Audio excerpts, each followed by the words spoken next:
presentación de hoy va a ser diferente que la de ayer, va a ser un poco más aplicada. Vamos a hablar sobre el valor, cómo el pastoreo racional mejora la funcionalidad y el valor de los suelos. Entonces, espero que se vayan acomodando en sus sillas.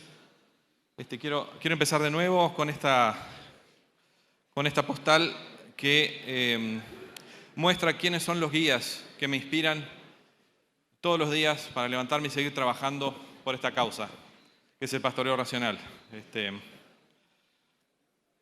Ahí están todos los maestros y por supuesto que la lista de abajo es corta, hay más gente, pero traté de incluir los máximos posibles.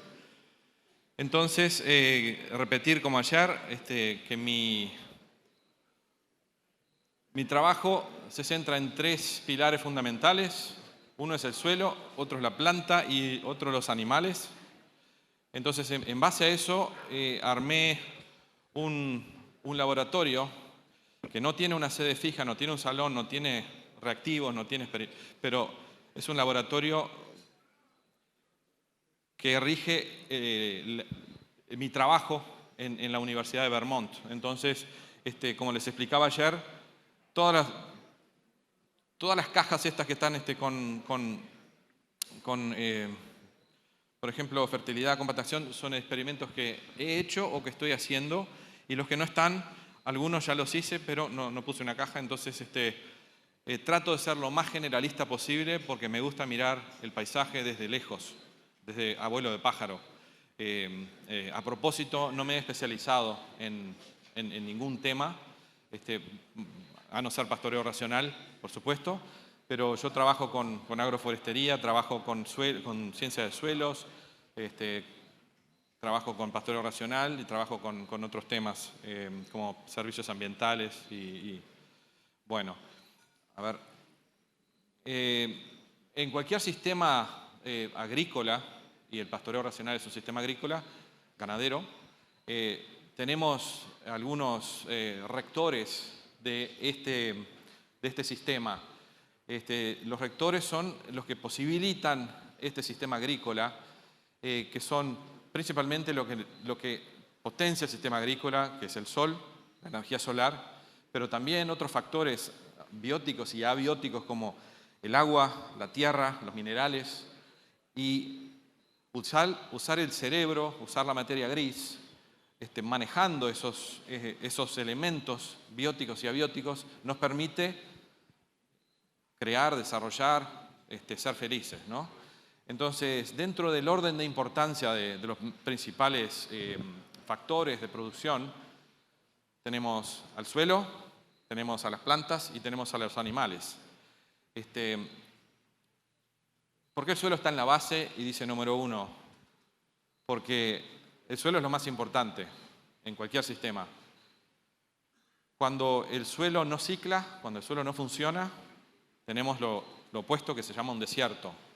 Y para que el suelo funcione necesitamos plantas, porque las plantas son los mediadores entre la energía solar y el suelo. Y el suelo está lleno de minerales. Y los mediadores entre el suelo y las plantas son los microorganismos, el microbioma del suelo, la vida del suelo. Entonces, trabajar con suelo vivo es un principio sine qua non del pastoreo racional. Más allá, me arriesgo a decir que el pastoreo racional es la palanca fundamental de la agroecología. Y esto no lo digo yo, me acuerdo de mi maestro, Luis Carlos Piñero Machado, padre, que desde muchos años atrás ha venido poniendo esos conceptos en sus alumnos, y yo fui alumno de él por 2 años y trabajé con él también, pero esto es un concepto que ya está permeando en la sociedad, ¿no?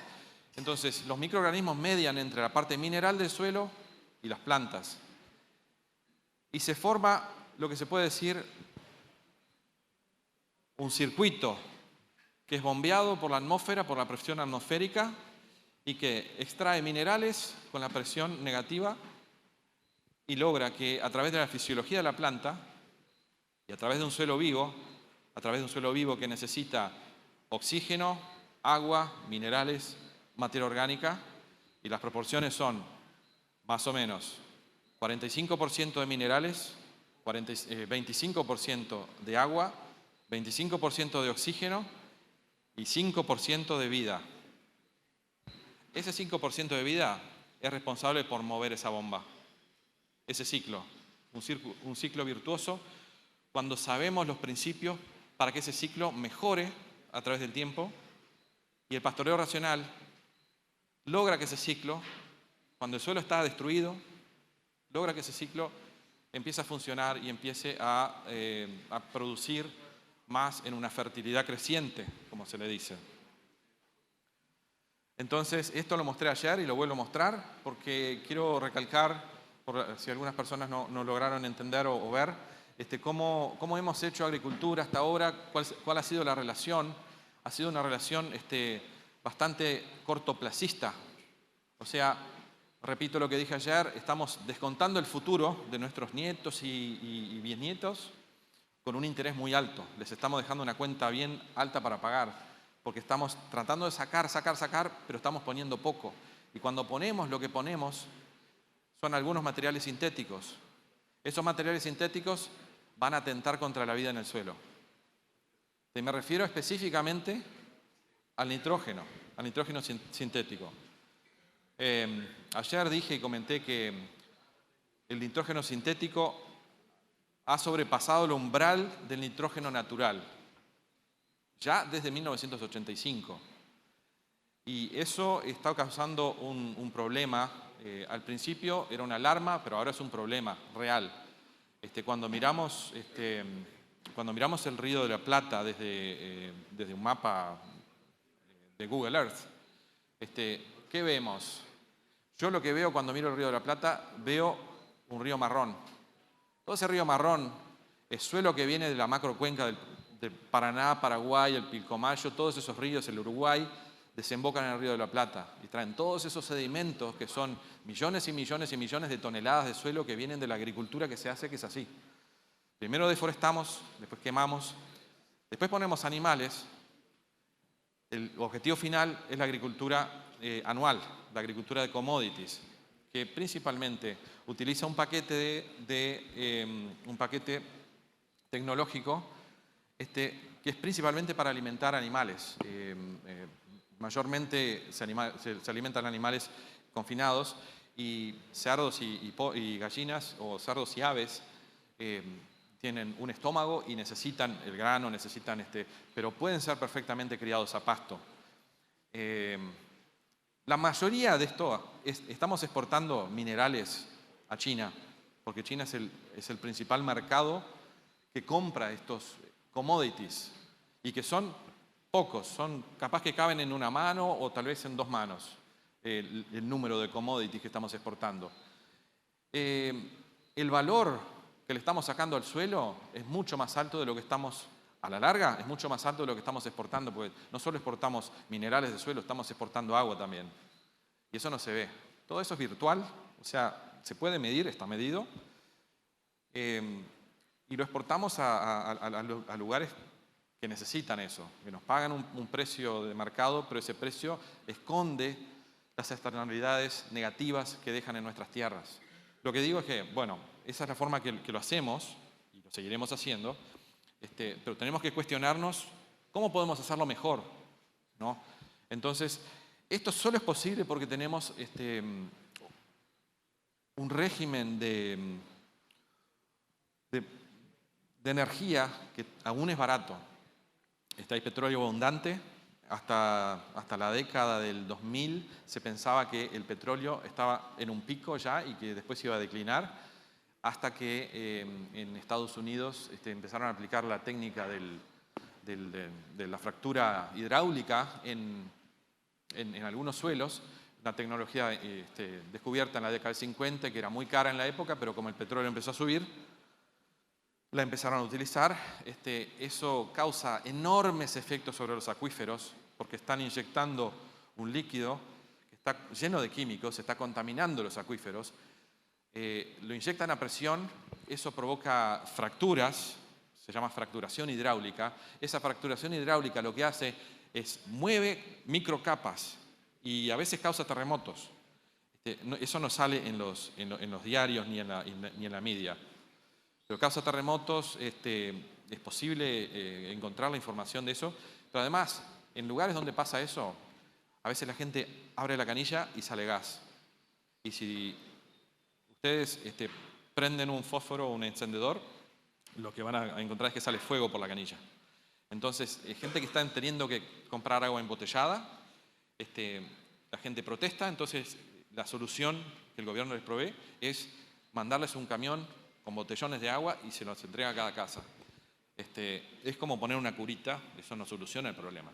Pero con eso quiero decir que seguimos con este modelo de petróleo barato, de combustibles fósiles baratos, y lo que este modelo deja es un ambiente contaminado, aguas, suelos contaminadas, para producir mayormente comida chatarra, porque todo esto acá alimenta, en Estados Unidos, por ejemplo, de donde yo vengo, alimenta, el 50% de la carne se la pica para hamburguesas.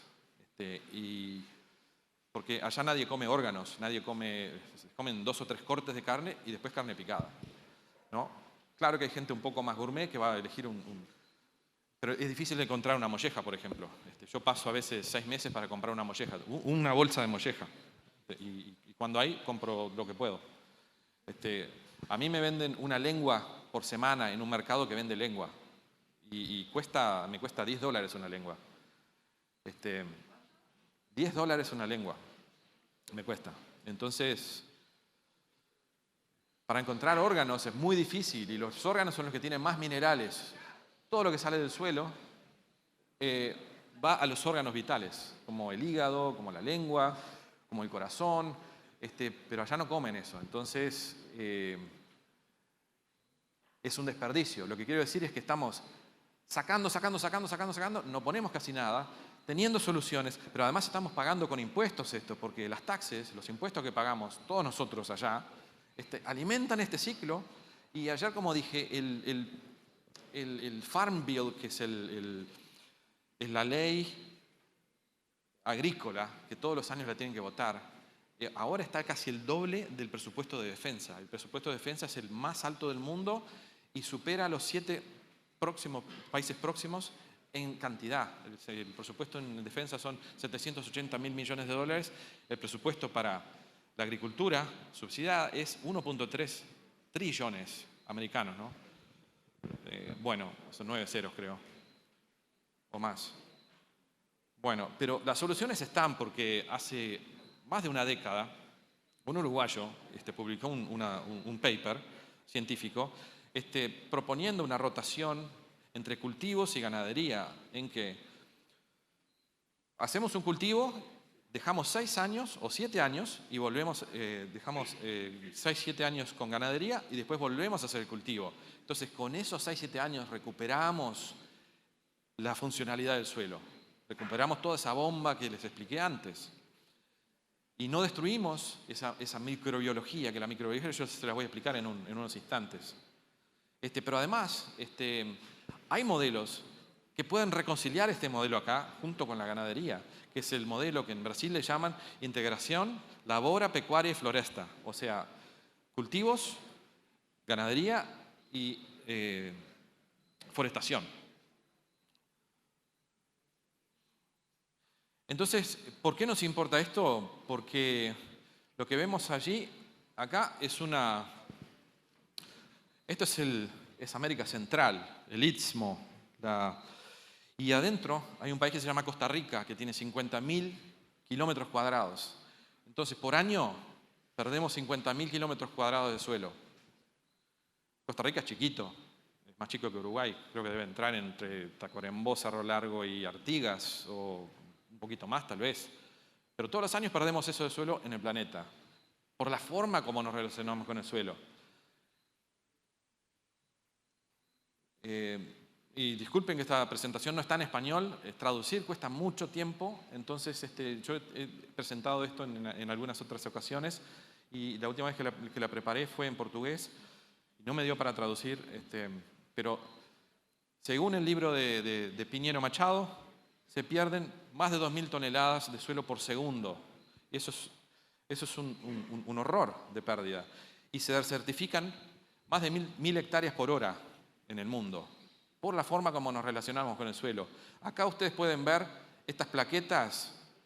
Estas plaquetas son impermeables al agua porque se forma una bacteria en la superficie del suelo, desnudo principalmente, en que no permite que el agua se vaya a los horizontes más bajos del suelo.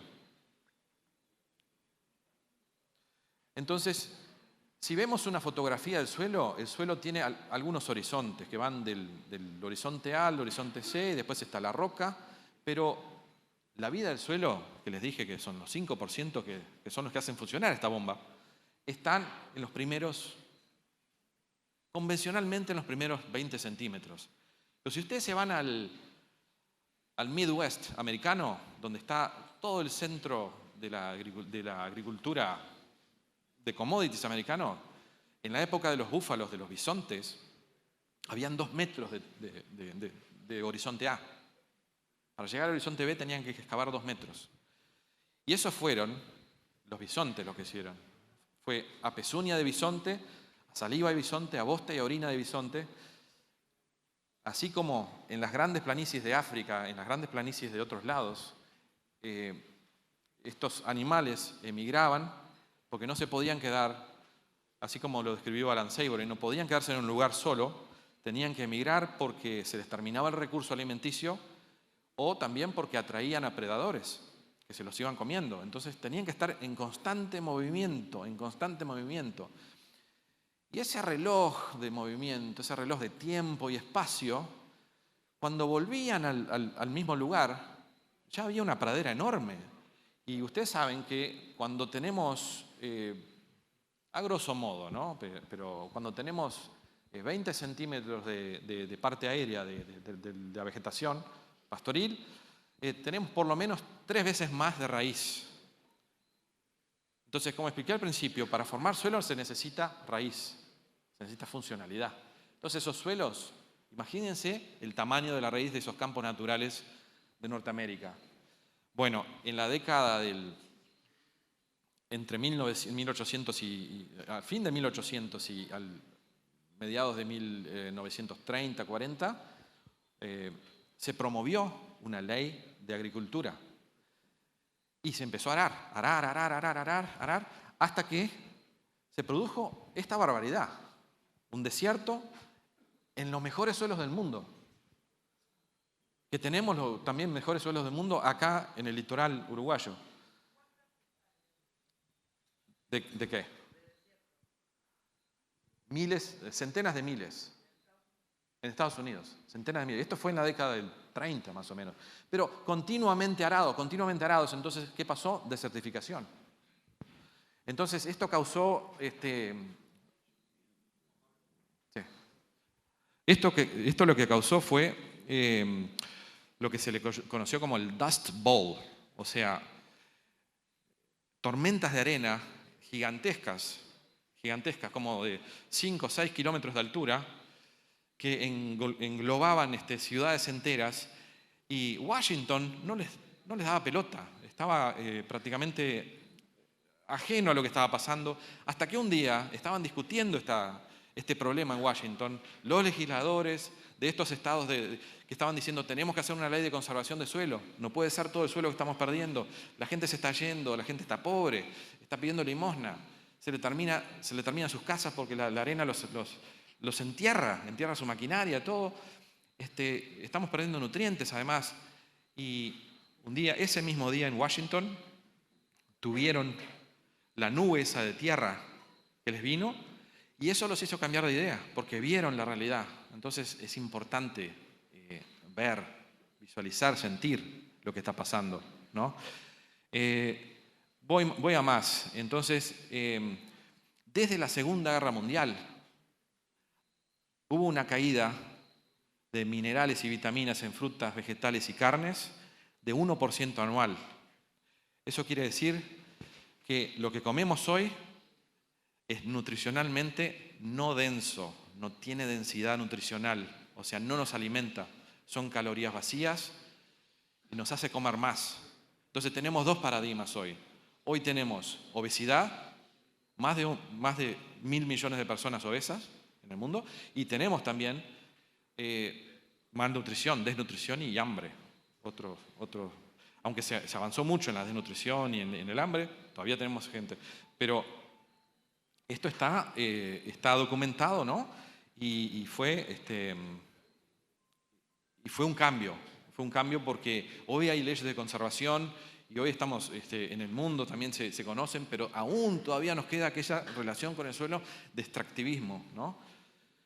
Entonces, aquí está el déficit mineral entre 1940 y 1991 de algunos de 27 tipos de vegetales, de verduras, 10 tipos de carne. En términos de cobre, declinó 76%, calcio 46%, hierro 27%, magnesio 24%, potasio 16%, desde 1940 a 1991. En la carne, el cobre declinó 24%, calcio 41%, hierro 54%, magnesio 10%, potasio 16% y fósforo 28%. No están medidos muchos microelementos como selenio, como boro, y manganesio. Y sabemos que esos microelementos son esenciales para funciones metabólicas de nuestra salud, de nuestro cuerpo, porque lo que comemos, somos lo que comemos realmente. Entonces, nos enfermamos. Sabemos que, desde la década del 50, cuando André Bazin publicó su libro de Suelo, Pasto y Cáncer, que relacionó los suelos de Holanda, y le hizo un mapa de los suelos de Holanda, midió esos suelos, y descubrió que los suelos más pobres los superpuso con una gráfica, con un mapa de salud, y vio que donde más había cáncer es donde más había problemas de suelo, ¿no? Ya en aquella época. Y el último capítulo habla del selenio y cómo el selenio es importante para evitar el cáncer de próstata. Entonces, por esta relación que tenemos con el suelo, como mostré ayer, una gráfica, han subido todas las enfermedades no transmisibles. Enfermedades que podrían ser solucionadas si tuviéramos un suelo funcional. Y el pastoreo racional es fundamental para hacer esta relación, porque el pastoreo racional potencia la vida del suelo a través de la ley del descanso. Esto lo mostré ayer, son los límites planetarios estudiados por Rockström y otros 30 y pico de autores, en que determina una zona verde en que los umbrales son seguros, pero pasando la zona verde hacia afuera estamos sobrepasando ese umbral y estamos contaminando o causando problemas en diferentes límites planetarios. Y acá se ve claramente la biodiversidad, que estamos en esta época, estamos ante un fenómeno de extinción de especies sin igual en la historia del planeta. El cambio climático está pasando, pero no está dramáticamente como la biodiversidad, y el ciclo de nitrógeno. Entonces, repito esta gráfica. Entonces, vamos a analizar la anatomía de las partículas del suelo.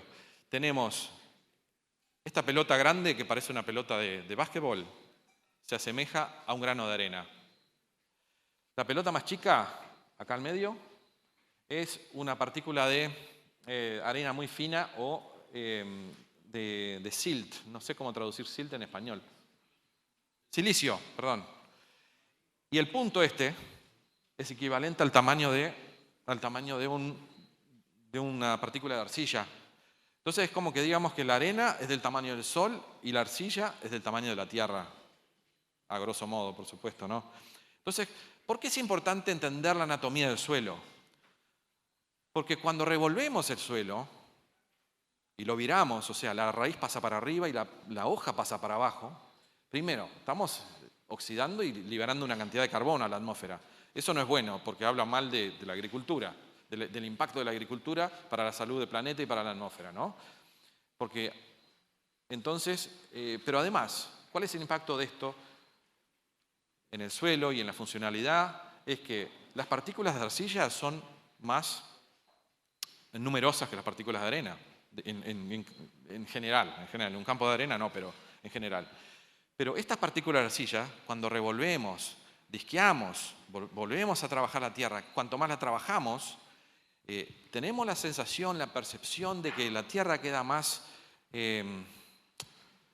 blanda, más fácil de plantar. En parte es así, pero es parcialmente.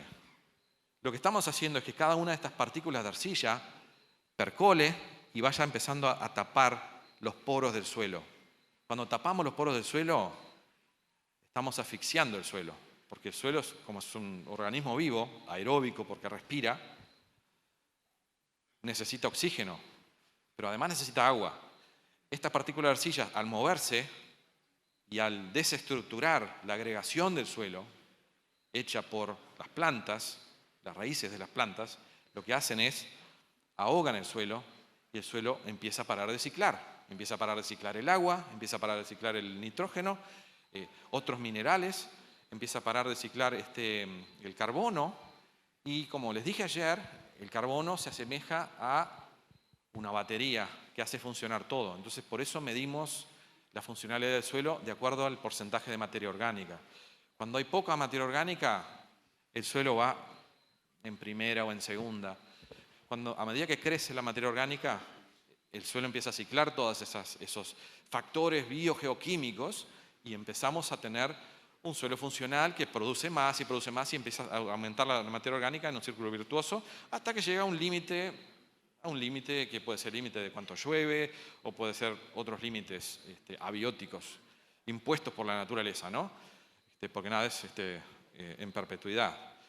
Entonces, dentro de este primer horizonte del suelo, donde está el 5% de la vida, donde están el 100% de las raíces tienen un volumen que, bueno, en esta primera imagen acá,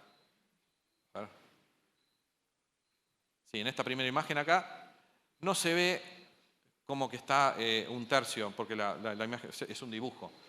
No se ve como que están la raíz es más grande que la parte aérea, porque es un dibujo. Pero lo que les quiero demostrar es que, además de las raíces, hay toda una red de hongos que se asocian a las raíces, que infectan las raíces y que son como una red de internet, que se juntan con otras raíces de plantas y conectan en una macro red, planta con planta. Plantas de diferentes familias, de diferentes especies, plantas forrajeras con plantas que no son forrajeras y transmiten no solo agua y nutrientes, pero también información. Cuando rompemos el suelo, rompemos toda esta relación de raíces con los hongos. Pero además, al romper eso, rompemos una cantidad de microorganismos que son benéficos también. Hay muchos microorganismos que son maléficos, no sé si se dice maléficos, pero al romper toda esta relación de estos microorganismos que están en ese 5% del suelo, el suelo empieza a parar de funcionar y después nos cuesta mucho más. Esta describe la extinción de especies de forma muy rápida, principalmente en el último tercio del último siglo. Ayer les explicaba la relación inelástica, económicamente inelástica, entre el precio de los fertilizantes y el precio de la comida.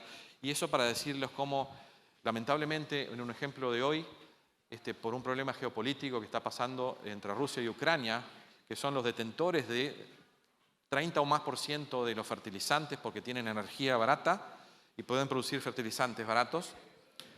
Son dos mega exportadores de energía y de fertilizantes y de alimentos.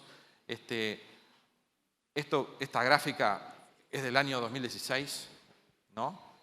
Pero ni se avisoraba un conflicto, aunque el conflicto allí empezó en 2014, cuando Rusia invadió Ucrania. Pero ahora que hay una invasión total y que Rusia está aislada, no sabemos qué va a pasar con los commodities, porque si cuando sube el fertilizante sube el precio de la comida, bueno, necesitamos pensar rápido cómo vamos a hacer, porque no tenemos sustitutos rápidos para cambiar este fertilizante que nos da de comer, que sostiene el plato de comida nuestro de todos los días, ¿no? Estos son los precios de mercado, cómo saltaron en la época en que hubo la invasión, el año pasado. cómo saltaron los precios, porque los mercados también son emocionales. Entonces, no son todos números y modelos. Hay reacciones emocionales que se ven en estos mercados y que hicieron triplicar el volumen, el precio de estos productos que usamos para producir. Es necesario entonces utilizar lo que algunas personas lo toman como secretos de la naturaleza, pero no son secretos, están muy bien estudiados y documentados hace muchos años, y son los procesos ecosistémicos. Acá escuchamos mucho hablar de la tecnología de procesos. Bueno, estos son algunos de los procesos, hay muchos más procesos, pero hablamos de la vida dinámica de los suelos, la biocenosis, la vida dinámica de los suelos. La biocenosis significa la vida dinámica de los suelos que no están perturbados, que no están agredidos. Y esos suelos pueden producir en perpetuidad, porque cuanto más viejo el suelo, según Ernst Klapp, un investigador alemán, cuanto más vieja la pradera, más produce, mejor produce. Los poros son más grandes, los suelos ciclan, todo funciona. La teoría de la trofobiosis, el ciclo etilénico, el ciclo mineral, que estaba hablando de los ciclos minerales del nitrógeno, el fósforo, el carbono, el agua. Entonces, ¿cuáles son otros efectos de procesos ecosistémicos? Están potenciados por efecto saliva. La saliva del animal, como expliqué ayer también, comparado con el corte de una lámina, hace crecer el pasto hasta 4 veces más rápido, según una investigación hecha por Riordan, un investigador de la Universidad de Texas, en 1972. Esto es información de 50 años atrás, ¿no? La integración de la bosta al suelo. Podemos medir cuán rápido se integra la bosta al suelo. El animal bosteó. Ayer hablaba alguien de la ivermectina. Cómo la ivermectina puede interrumpir ese proceso de la integración de la bosta al suelo. La integración de la bosta al suelo es una forma de que el animal haga el ciclo y retorne al suelo nutrientes que le sacó a través del pastoreo. Fundamental que se integre. Entonces, en pasturas o suelos que están funcionando bien, la bosta se integra rápido. En 25 o 30 días, a veces 45 días, ya la bosta no se ve más. Cuando vemos bosta en el suelo seca, momificada, quiere decir que no hay proceso, no hay intercambio entre el suelo y la atmósfera, o la bosta no es apetecible para los microorganismos, porque los escarabajos estercoleros, los virabostas, como le decimos en la frontera, son muy particulares para elegir la bosta. A veces vuelan hasta 3 kilómetros buscando la mejor bosta. Entonces, Supra y sus socios a veces comparten fotos de bostas y han mostrado cómo son las bostas perfectas. Las bostas perfectas se asemejan a una torta con círculos concéntricos y con una depresión en el centro. Esas bostas muestran no solo que la dieta está adecuada, pero que el agua, la ingesta de agua está adecuada también. Cuando la bosta está fragmentada, estriada, quiere decir que o le falta agua, o hay demasiada proteína y no hay tanta energía para digerir, o cuando la bosta está demasiadamente chirla, tampoco está adecuada. Las pasturas están antes de su tiempo óptimo de reposo, o de su punto óptimo de reposo, ¿no? Bueno, la biocenosis, ya hablé, la trofobiosis, el ciclo etileno, la interdependencia de la raíz y la hoja, que vamos a hablar ahora adelante. Y para eso el pastoreo racional colabora y contribuye con todo este proceso a través de la fotosíntesis, que es una ecuación que combina agua con dióxido de carbono para producir azúcares y liberar oxígeno a la atmósfera. O sea, qué hermoso. Estamos sacando un nutriente de la atmósfera, que es el anhídrido carbónico, que potencialmente es muy calórico para la atmósfera y que en la concentración inadecuada puede causar problemas, como calentamiento global. Lo estamos poniendo en el suelo para formar tejido, para formar carne, para formar leche y fibra, ¿no? También el pastoreo racional contribuye con más diversidad, porque al estar descansando por 90 y pico por ciento del tiempo, los potreros, y ser ocupados por 5 a 10% del tiempo del año, este suelo está funcionando, está ciclando, imagínense, ¿no? Es como un camión con overdrive, o sea, lo embala en la bajada y en la subida tiene momento para llegar al tope de la subida sin acelerar mucho y ahorrar combustible. Esto es lo mismo, ¿no? Un ejemplo, una analogía. Pero también promueve más disponibilidad de macro y micronutrientes. Porque ¿qué pasa? El suelo es una mina de minerales. Y claro, hay zonas del mundo que le falta selenio, que le falta zinc, que tienen menos concentraciones, pero principalmente le falta si no están los microorganismos para hacer el trabajo.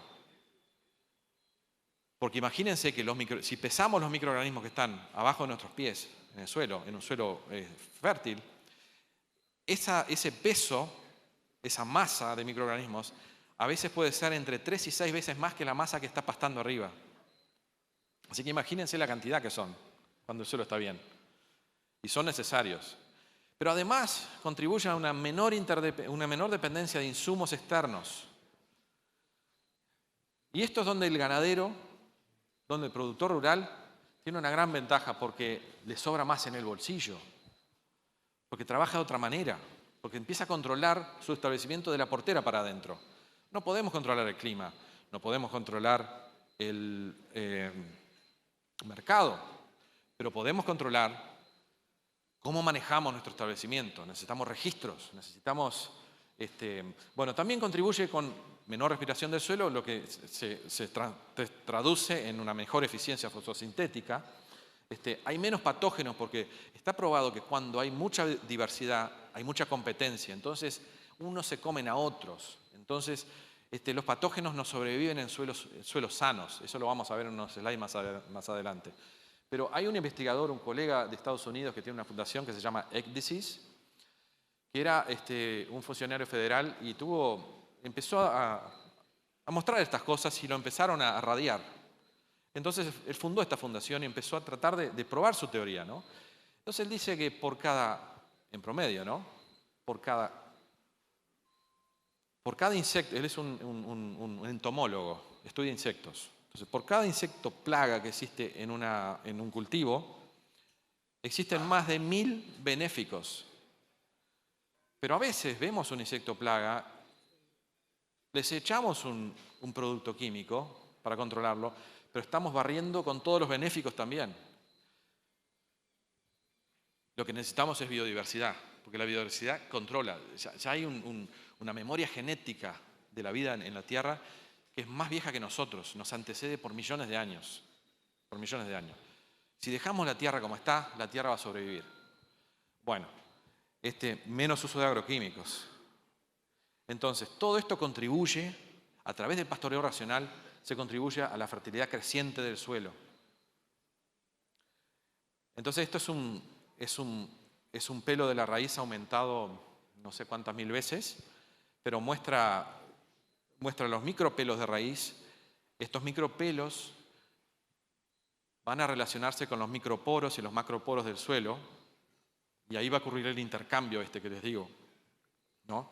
Entre la atmósfera y el suelo. Ayer les mostré esta foto de dibujos, que por supuesto seleccioné un 1% de los dibujos que hay.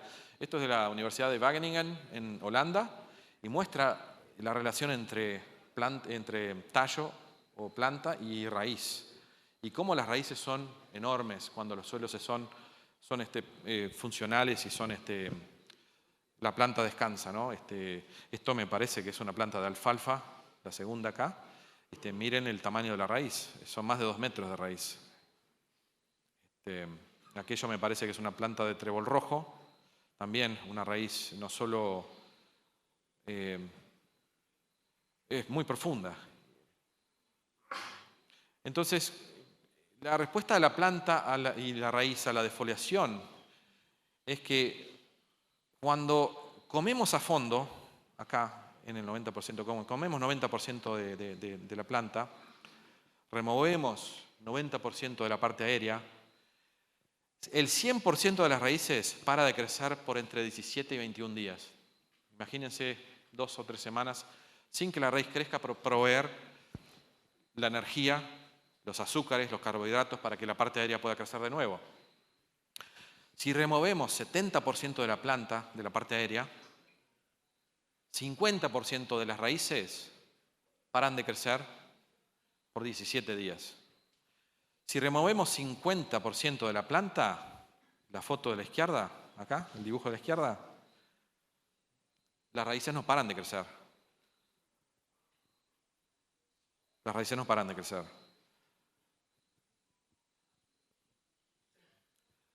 Y esto fue un experimento que hizo un científico americano llamado Crider hace añares, 1955.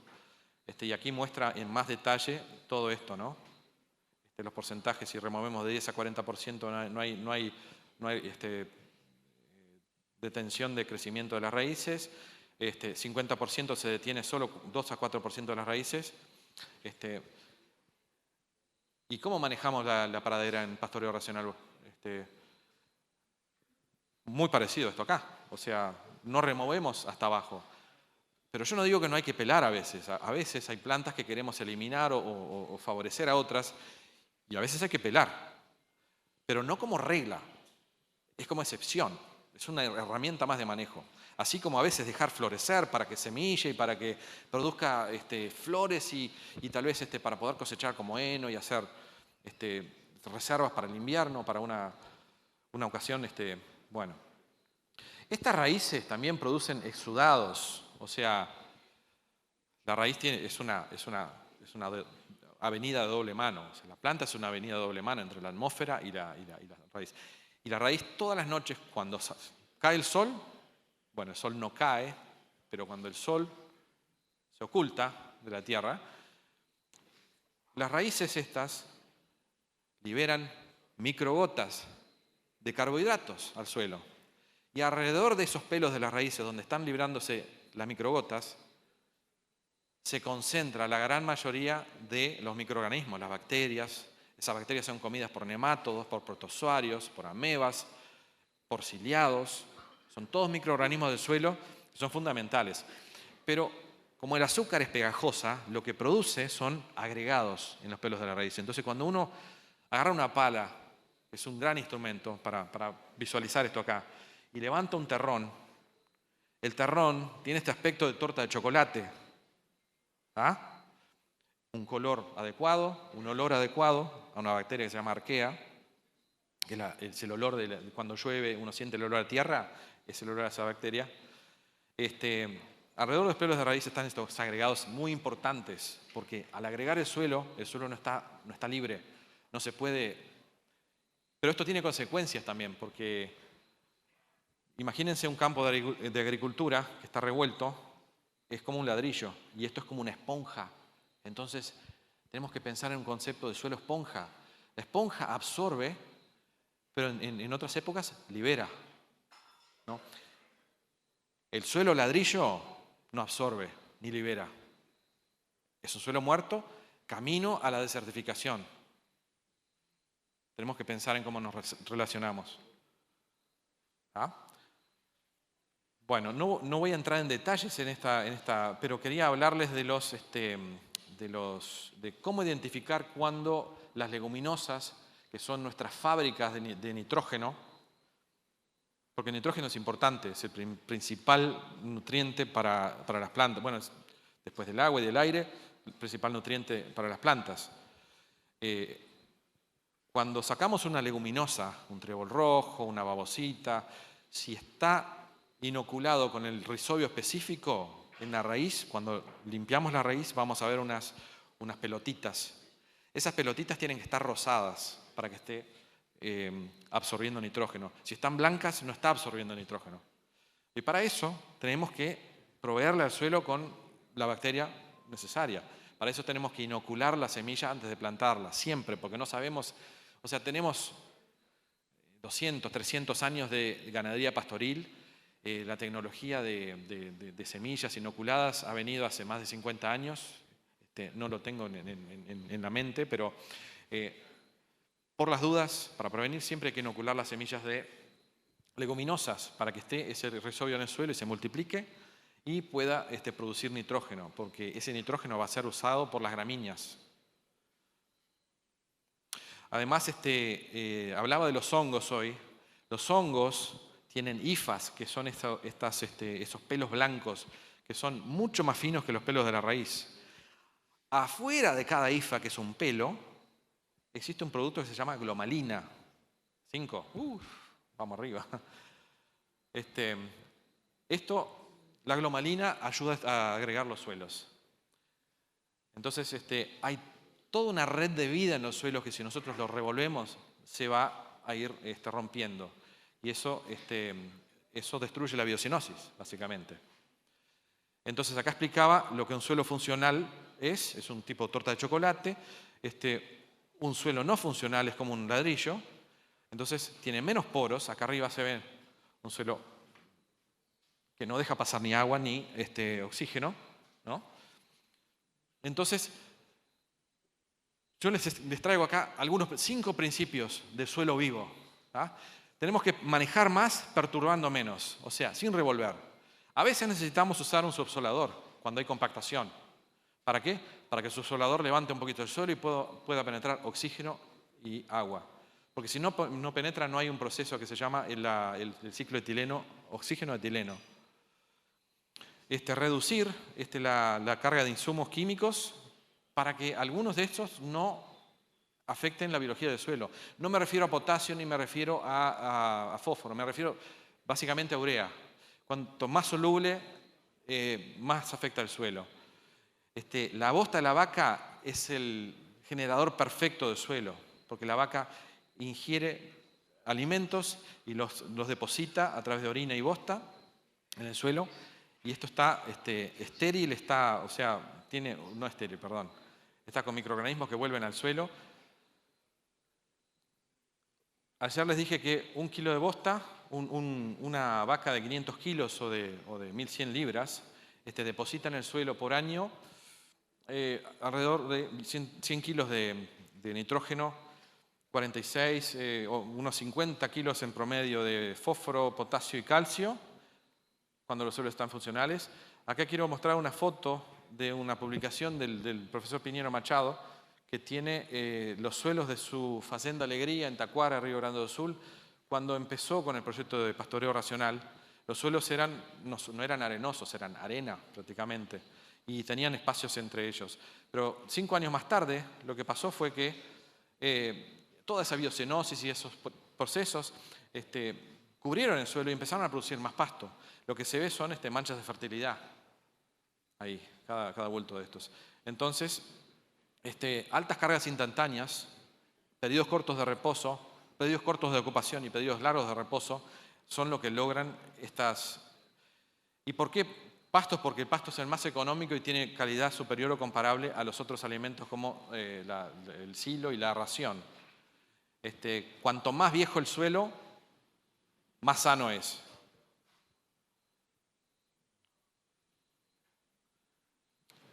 Tenemos una diferencia entre una pastoreada continua muy hasta abajo, que presenta mucha compactación, baja infiltración, baja productividad de forraje, alta carga de parásitos, baja resiliencia. Por otro lado, un pasto muy alto tampoco es ideal, porque denota que hay mucha selectividad. Entonces, eso le baja la calidad del forraje, hay menos palatabilidad, baja energía, proteína y nutrientes digestibles totales. Lo que queremos es una pastura que sea una pastura en su punto vegetativo, casi llegando a la floración. El profesor Piñero Machado ayer hablaba de la curva de crecimiento de la pastura.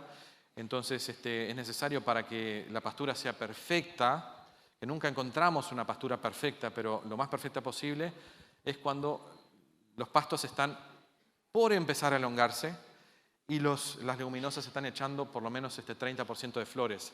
Ahí es cuando hay más disponibilidad de nutrientes, menos fibra. Eso es lo que se trata en una pastura ideal. El segundo principio es diversificar con diversidad de especies. tener muchas. Estas son especies de verano en una bomba de una ensalada, una bomba de especies que se deben pastorear cuando la planta está madura. ¿Tá? Y esto no se debe arar para hacer. Capaz que todos ustedes tienen alguna chacra que hicieron alguna vez. Bueno, los pueden implantar ahí cuando está un periodo de bajo crecimiento. Lo pueden poner con sembradora de labranza cero, una mezcla de especies. Algunas no van a crecer, pero si piensan no piensen en 2 o 3, piensen en 6 a 12 especies, ¿no? En diferentes proporciones. Y piensen en diferentes grupos funcionales, diferentes familias, gramíneas, leguminosas, de hojas largas, brásicas, etcétera, porque eso les va a extender, primero vamos en un espacio pequeño, en un banco de anuales de verano y un banco de anuales de invierno, vamos a darle descanso al campo natural y lo dejamos recuperar un poco más, ¿no? Y esto nos da diversidad de dieta. Las vacas son pastívoras, pero también son herbívoras. Les gusta comer diversidad.